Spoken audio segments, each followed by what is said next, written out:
ওটা একটু পজ করো, বন্ধ করো, একটু বন্ধ করো, আমি কথা বলে নিই।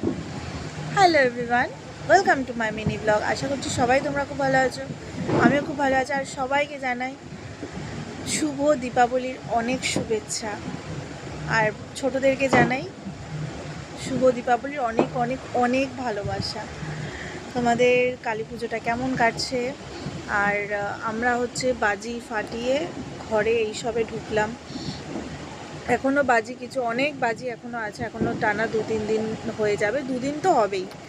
তো এইবারে কোনো শব্দবাজি, যদিও শব্দবাজি সেরকম একটা আমরা কোনো সময় আনি না, আর যেহেতু বাচ্চা ফাটাবে তো ফুলঝুরি, তুবড়ি, তারপর হচ্ছে মানে ওই চরকা, এইগুলোই বেশি আনা হয়েছে। তারপর একটা বাজি, ওটার নাম কি, পপকর্ন না কি একটা বাজি আছে, তো ওই বাজি আনা হয়েছে। ওই বাজি তো আমারও খুব ফেভারিট, ওই বাজি মানে ছুঁড়লেই ফট করে ফাটে, ছোটো ছোটো এইটুকু চকলেটের মতন দেখতে হয়।